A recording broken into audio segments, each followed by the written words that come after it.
신명기 25장입니다. 25장.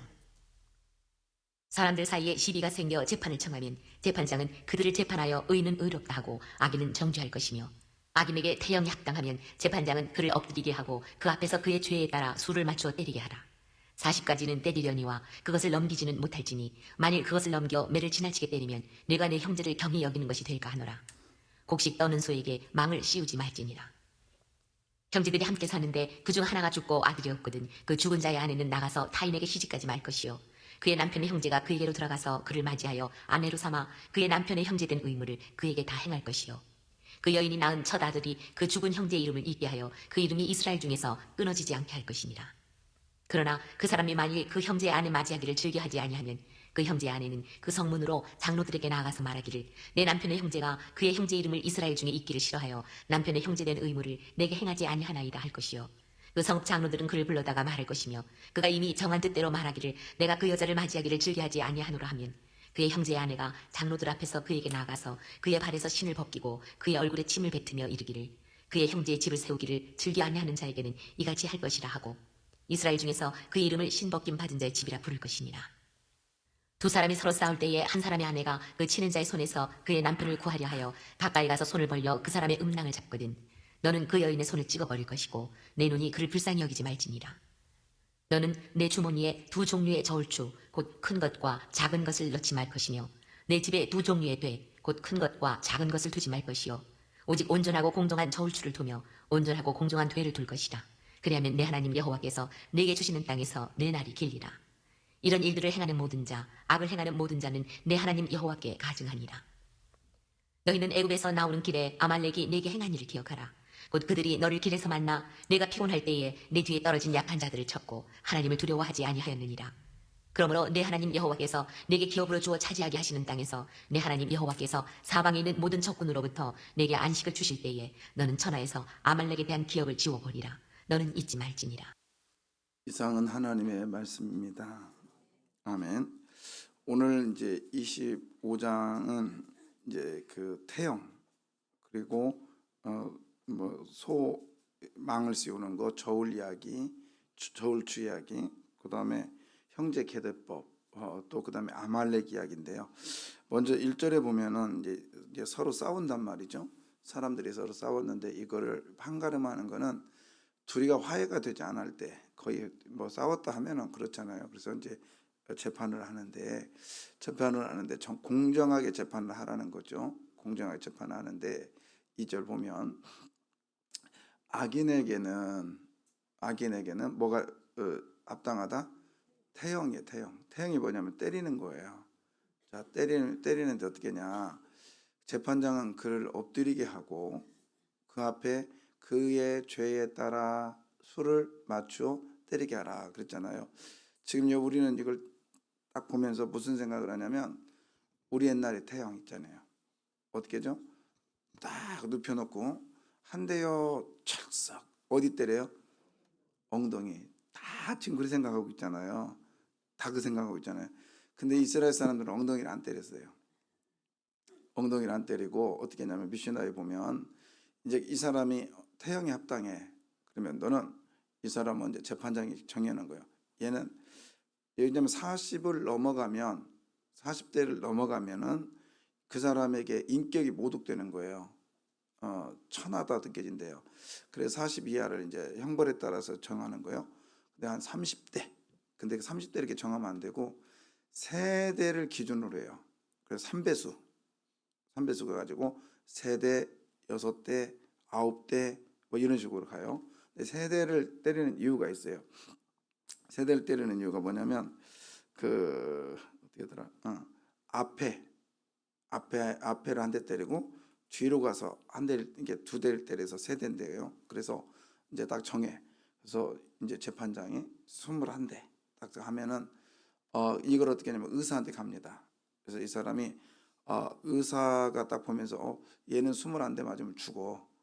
그러면은 이제 좀 줄여주는 거예요. 뭐 18대나 15대. 그럼 어떻게 하느냐? 이 사람은 앞에 가슴 있잖아요. 가슴을 한 대를 이제 먼저 때려. 근데 3분의 1을 때리는 거예요. 3분의 1을. 그래서 때리고 뒤로 돌려놓고요. 뒤로 돌려놓고는 어떻게 하느냐? 양쪽 팔 밑에 있잖아요. 거기를 때리는 거, 거기를. 이게 엉덩이를 때리는 게 아니라. 그래서 이게 이제 자기가 깨닫게 하는 거죠, 손으로. 그다음에 앞으로. 그래서 그게 태형인데, 여기서 이제 만약에 태형을 하는데 이제 겁이 질려 가지고요. 만든 게 너무 무서워. 그래가지고 딱 했는데 한 대 딱 때렸는데 이 사람이 똥오줌을 딱 쌌어요. 그러면 수치가 드러났잖아요, 이제. 근데 그때 얘는 이제 그만 때려라. 그러니까 이 형벌이 때리기 위한 형벌이 아니라 그에게 깨우치기 위한 형벌이고, 그리고 너무 수치스럽게는 하지 말라는 거예요. 너무 수치스럽게. 이 태형의, 조금만 줄여볼래요? 태형의 정신은 뭐냐면, 태형의 정신은 그 사람을 깨닫게 해서 공동체 안에서 부끄러움이 없게 살게 해라. 응? 사람들은 아유 저거 죄인이야, 저 나쁜 놈이야, 이렇게 하면 안 된다. 그래서 정당하게 그렇게 해서 그 사람 아무리 나쁜 짓을 했다 할지라도 사람은 변화될 수 있으니까 그 계속 낙인 찍지 말고 그를 보호해 주라, 이런 뜻이고요. 그 다음에 4절 봅니다. 4절에 곡식 떠는 소에게 망을 씌우지 말지니라.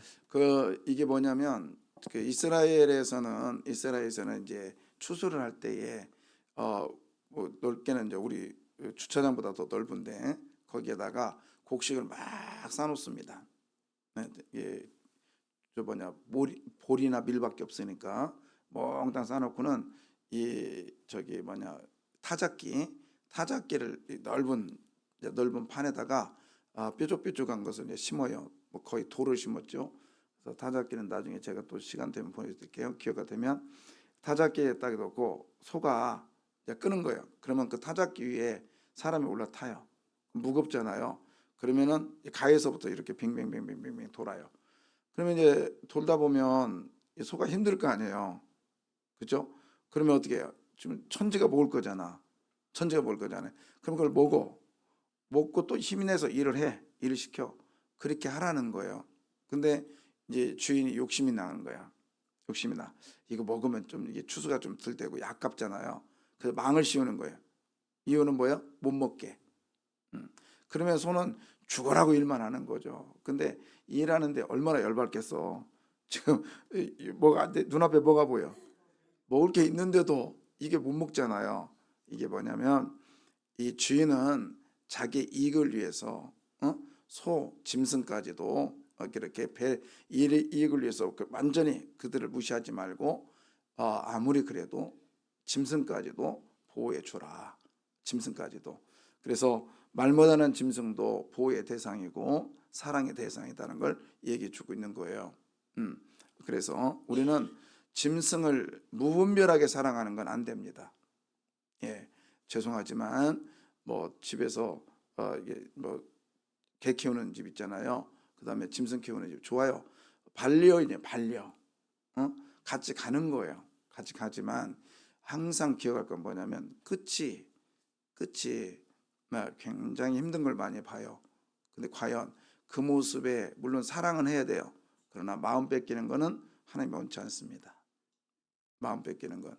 그래서 차라리 마음 뺏기게 생겼으면은 안 키우는 게 낫겠고, 그 다음에 뭐 사랑하는데 거기다 투자를 하고, 우리 교인 중에 하나도 뭐 한 달이면 걔한테 들어가는 돈이 한 180, 200 된다고 그래요. 툭하면 응급실 가고. 근데 그분도 항상 생각하는 게 그거예요. 얘하고 이별을 준비하는데 제가 이별하는 날은 엄청 힘들 것 같아요. 그분. 쉽지는 않아요. 근데 여러분, 물론 그게 잘못된 건 아니에요. 그렇지만 너무 쏟는 거는 또 그것이 잘못됐다, 이렇게 얘기를 하고 싶고, 그 다음에 우리 같이 가는 거예요. 같이. 근데 마음 뺏긴 건 안 되는 거죠. 그래서 같이 해서 서로 윈윈하는 거겠죠. 자, 그 다음에 5절부터 10절까지는 계대결혼. 하도 계대결혼은 많이 해가지고, 이 계대결혼의 정신은 뭐냐면 대를 잇는 거예요. 대를 잇는 거. 그래서 대를 잇는데 방해하는 거 있잖아요. 그런 경우는 심지어 어떻게 했냐면 그 손을 찍으라 할 정도로. 자, 10절 보겠습니다. 11절부터 12절이죠. 두 사람이 서로 싸울 때 한 사람의 아내가 그 치는 자의 손에서 그의 남편을 구하려 하여 가까이 가서 손을 벌려 그 사람의 음낭을 졌거든. 너는 그 여인의 손을 찍어버릴 것이고 내 눈이 그를 불쌍히 여기지 말지니라. 굉장히 잔인하잖아요. 근데 이게 음낭이 뭔지 아시잖아요. 근데 이게 뭐냐면 사람의 음낭, 남자의 음낭은 씨의 생산소예요. 후손을 낳을 수 있는 거예요. 근데 그거를 못하게 했다는 건 이건 하나님의 창조의 질서를 무시하고 깼다라는 거예요. 굉장히 위험한 거죠. 그래서 우리가 하나님께서는 용서하는 부분은 용서하십니다. 그러나 하나님의 창조의 질서를 무시하는 건 하나님이 용납하지 않는 걸 봐요. 그래서 교회도 마찬가지. 질서인데 어떤 질서냐면 창조의 질서예요. 창조의 질서를 무시하면 하나님께서 무시하지 않아요. 그러니까 이거죠. 교회에서 질서를 지켜야 되는데 목사한테 잘해야 되고 장로한테, 그게 아니라 분명히 말씀해 창조의 질서라겠어요. 창조에서 잘은 해야 돼요. 그러나 인간적으로 두려워서 무서워가 아니라 여러분 창조의 질서는 뭐예요? 제자리에서 지키는 거예요. 제자리에다 놓고.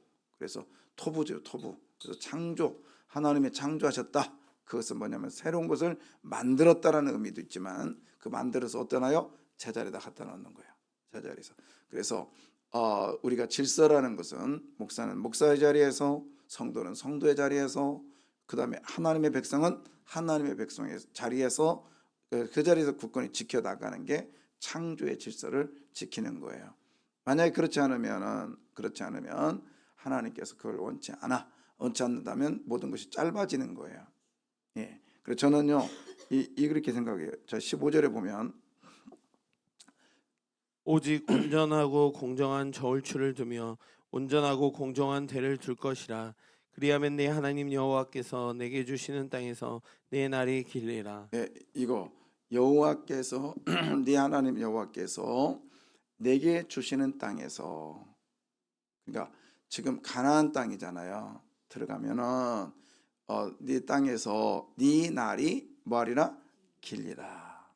여러분 이거는 장수한다는 의미도 있지만 한마디로 말해서 우리가 살아가는 데 있어서요 정직이 최고의 무기예요. 정직이. 이게 정직만큼 강한 무기가 없다고 저는 생각해요. 그렇잖아요. 이렇게 정직하지 못하면 그 순간에는 그냥 모면할 수 있어요. 넘어갈 수 있어요. 그러나 하나님의 사람은 네 하나님 여호와께서, 하나님의 사람은요 자꾸 그게 걸려요. 자꾸 걸려. 그래서 저도 이제 지금도 자꾸 그게 마음에 걸린 게 뭐냐면 이제 신방을 하는데 그 집 신방을 제가 2주 전인가 3주 전에 갔다 왔어요. 근데 갑자기 당황하니까 전화가 왔어요. 목사님이 그 집 갔다 왔냐? 갔다 왔다고. 근데 마치 오늘 갔다 온 것처럼 얘기했어요. 근데 다 알고 물어보시는 거예요. 그때 얼마나 부끄럽던지요. 얼마나. 그래서 제가 이제 그 후로는 신방에 대해서는 한 집 갔으면 한 집만 적어놓고, 그 다음에 5집 갔으면 5집 적어놓고, 그 다음에 길거리에서 만났으면 길거리에서라고 써놨어요. 아는 척 안 했어요. 왜? 어르신은 리더는요 다 알아요. 여러분 알죠? 꼬맹이들이 집안에서 막 해도 할아버지 할머니들은 모른 척 해주는 거예요. 엄마 아빠는 모른 척 해주는 거예요. 하나님은 어떨까요? 하나님은 우리에 대해서 모를까요? 그냥 모른 척 해주는 거예요. 그러면 잘했다 야, 속였으니까 이게 모면했다 야, 난 안 맞았다 야, 그러면 수명이 짧아집니다. 수명이 짧아져요. 정직한 것만이 긴다라는 것을 기억하시길 바라요. 그래서 신앙생활도 마찬가지예요. 비록 손해본다 할지라도 우리는 정직해야 됩니다. 정직해야 돼요. 이제 제가 원로 목사님 옆에서 이렇게 모시면서 가장 좀 도전되고 그랬던 게 하나가 뭐냐면 이제 혜택을 받는 거예요. 국가적인 혜택. 그랬을 때 목사님 그런 얘기 했어요. 야, 나는 교회에서 다 받는다. 그래도 그냥 이거 다 받으시면 되는데요. 다 받으니까 그냥 안 받는다. 그리고 교회에서 받는데 또 국가에서 안 받는다고 할 수 있자. 그렇게 해도 돼 사실은. 그러나 나는 교회에서 받는데 똑같은 금액이에요. 교회에서 받는데 이거를 나는 안 받아. 왜? 이미 받았으니까. 그리고 내가 안 받으면 누군가가 받을 수 있겠지.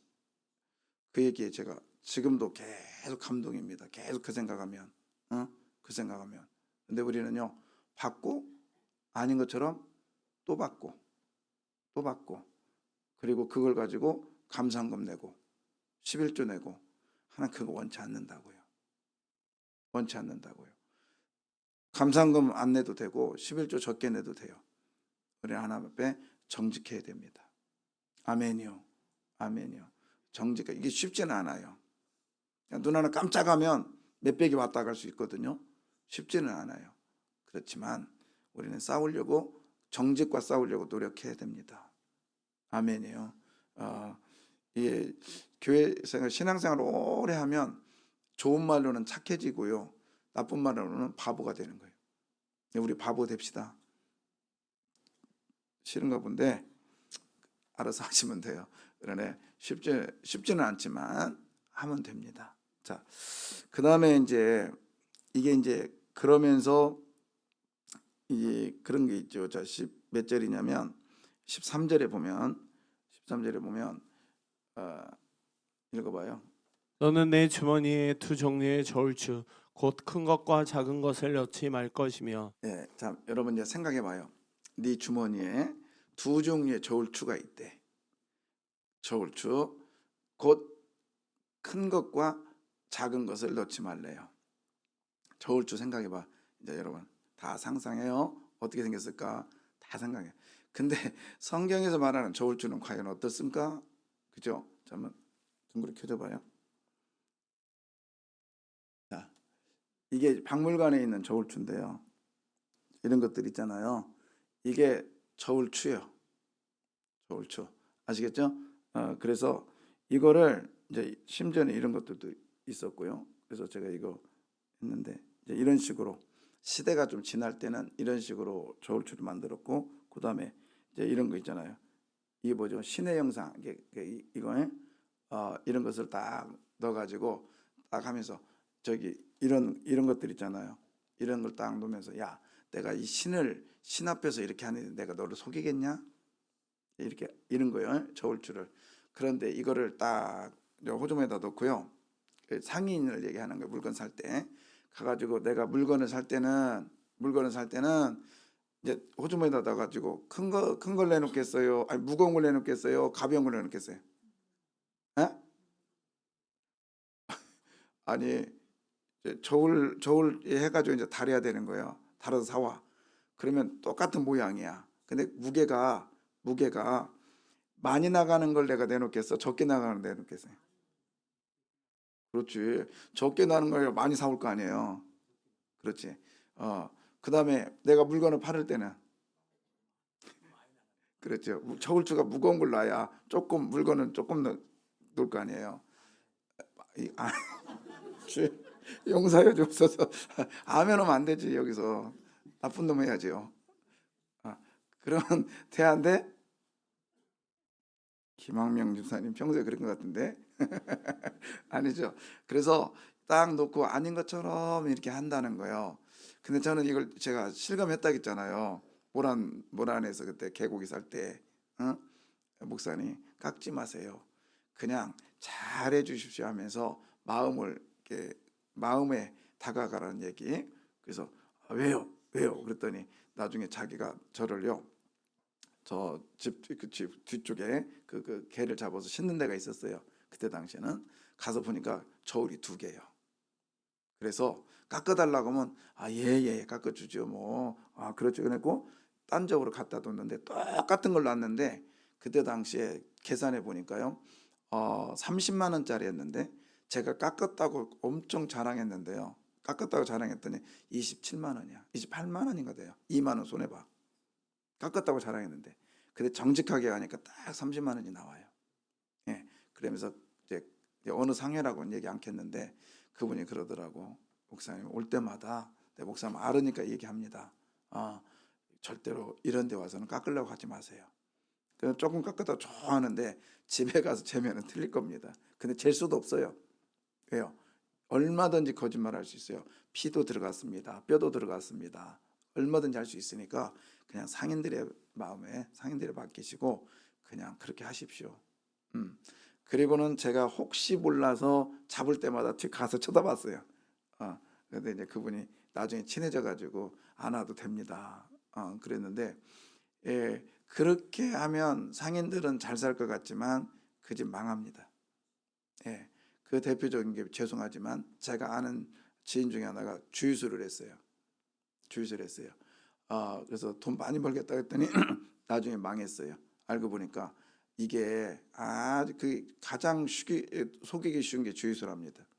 음, 그래서 거기다 물도 탈 수도 있고 별짓 하는데요. 근데 오래 못 가더라고요. 제 아는 목사님 장인이 그걸 했거든요. 결국에 망했어요. 네, 여러분 모든 일에 그래요. 속이기 쉬운 것은 망하기도 쉬운 거예요. 예, 그러니 우리는 저울추를 2개 넣는 행위는 하지 마야 돼요. 근데 이게 상인들만일까요? 아니요. 자기에게 유리할 때는요 가벼운 걸 넣든지 자기에게 유리할 때는 유리한 저울추를 쌓아대요. 그래서 가난한 자한테는요 무거운 저울추를 내면서 내 의를 드러내고요. 또 약한 자한테는요 이렇게 또 막 저기 할 때는요 사바사바 해가지고 아부할 때는요 그 저울추를 집어넣어요. 내놔요. 우리가 저울추는 무게를 잴 뿐만 아니라 여러분에게 그런 우리의 습성이 다 있잖아요. 그 2개의 저울추를 가지고 다니면 안 됩니다. 그리고 되도 마찬가지죠. 여러분 지금 또 네모진 거 생각하지 지금 이렇게 생겼대요. 이것도 이스라엘의 박물관에서 한 건데, 자 이게 뭐냐면 이 2종류의 되락에서 이 2개가 아니라 이 하나가 똑같은 게 있어. 이게 이렇게 사용했다는 거예요. 손잡이가 2개짜리가 있고 하나짜리가 있었다는 거죠. 그런데 여기 이제 그 손잡이가 2개짜리도 2개가 있고 그 다음에 손잡이 하나짜리도 2개가 있는데 그러면 눈으로 봐서는 몰라. 그죠? 근데 저걸 어떻게 하느냐? 저게 질그릇이잖아요. 두께를 달리해. 두께를 달리해. 그러면 물건을 산 사람은 알아 몰라? 모르잖아요. 모르잖아요. 저는 그거 봤어요. 시장에서 되가요. 어떤 데는요. 우리 옛날 나무로 돼 있죠. 나무가 약간 두꺼워. 어떤 거는 판이 약간 얇아. 아주 교묘합니다. 근데 그게 우리나라 사람만 있었던 게 아니라 고대에도 이미 있었어요. 예, 속이지 말라는 거예요. 2개의 도회를. 그래서 심지어요. 그 납비의 문헌에 보면 납비의 문헌에 보면요. 이걸 검사하러 다니는 사람이 있었대요. 그리고 심지어 이 상인들한테 가가지고요. 이 그릇 있잖아요. 이 되에 이렇게 봐서 청소를 안 하면 그것도 벌금을 물겠대요. 왜냐하면 청소 안 하면 거기에 뭐가 쌓여?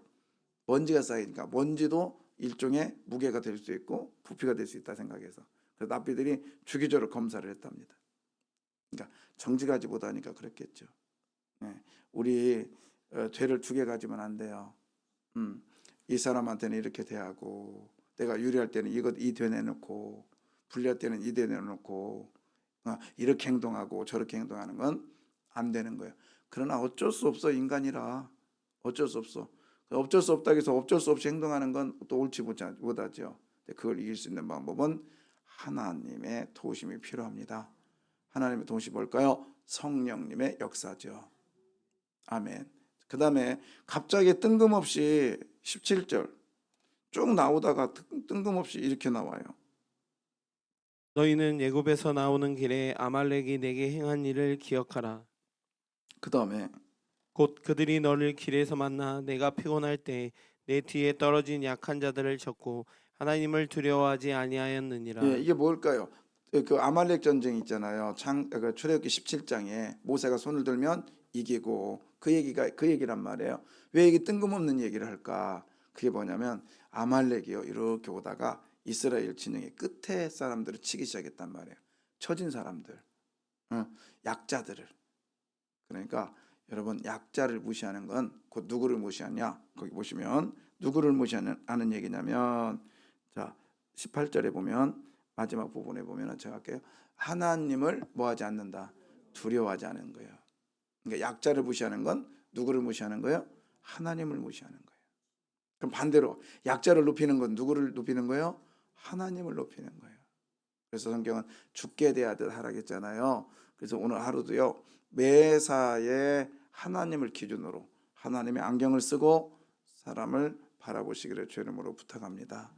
그랬을 때 하나님은요, 우리의 삶에 네 땅에서 내 날이 뭐하리라? 길리라. 아멘. 예, 오래 사는 것도 중요하지만 저는 오래 사는 것보다요, 잘 사는 게 중요하다고 생각해요. 맞습니까? 잘 살으셔야 돼요. 오래 살고 그냥 지난번에 그 요양원에 가보니까 그냥 눈에 초점도 없고, 그러면서 제가 이제 그 약간의 이야기인데 그 어머니 막 그럴 때요. 이제 우리 식구들이 이제 오전부터 가가지고 오후에 저녁 늦게까지 왔다 갔다 하면서 거기 있으니까 할머니가 이제 거기 딱 제가 봤어요. 봤더니 식구들이 오는데 많이 오지도 않아요. 주말인데도. 근데 잠깐 왔다가 가는 거야. 근데 이제 그 어느 할머니 하나가 이제 그 환자예요.